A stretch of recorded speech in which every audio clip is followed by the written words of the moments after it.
Siklus sulfur adalah sekumpulan proses di mana elemen sulfur bergerak atau berpindah dan membentuk mineral dan sistem kehidupan. Siklus sulfur dimulai dari pelapukan batuan dan bereaksi dengan oksigen, sehingga membentuk sulfat atau SO2 yang dimanfaatkan tumbuhan dan mikroorganisme. Selanjutnya, proses siklus sulfur.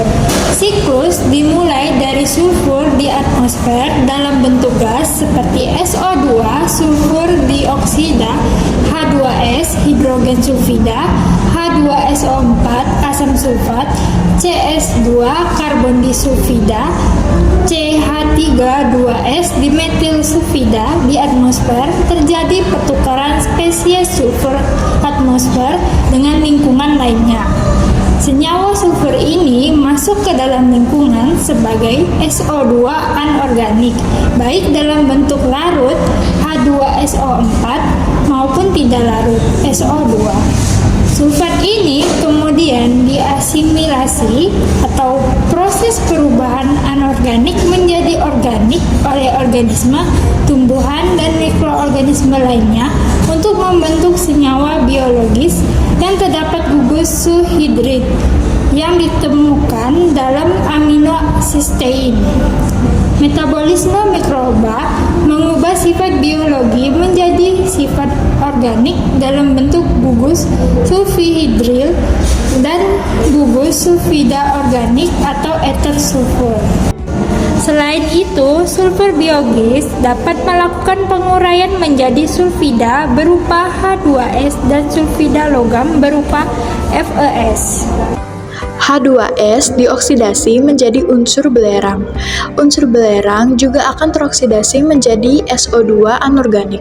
SO2 kemudian mengalami reduksi sulfat yang dapat menghasilkan sulfida berupa H2S dan sulfida logam seperti FeS.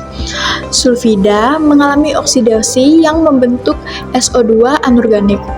Selanjutnya, sulfur xenobiotik merupakan senyawa asing dalam bahan kimia seperti kelompok insektisida akan mengalami biodegradasi oleh mikroorganisme yang kemudian akan membentuk SO2 anorganik. Biodegradasi dari sulfur xenobiotik juga dapat membentuk sulfida berupa H2S dan sulfida logam seperti FeS. Siklus ini kemudian akan terjadi secara berulang. Manfaat siklus sulfur. Yang pertama, sulfur merupakan unsur penting dalam pembentukan asam amino yang berperan dalam pertumbuhan tanaman. Kedua, oksidasi hidrogen sulfida dan sulfida dalam siklus sulfur berfungsi untuk menghilangkan senyawa beracun dari lingkungan, seperti mengurangi pencemaran bau dari hidrogen sulfida, yaitu gas busuk. Yang ketiga, siklus sulfur mampu memecah senyawa xenobiotik seperti pestisida yang mengandung gugus es melalui proses biodegradasi yang dapat mengurangi dampak toksik dari pestisida di lingkungan. Selanjutnya, ada dampak positif dan negatif dari daur sulfur.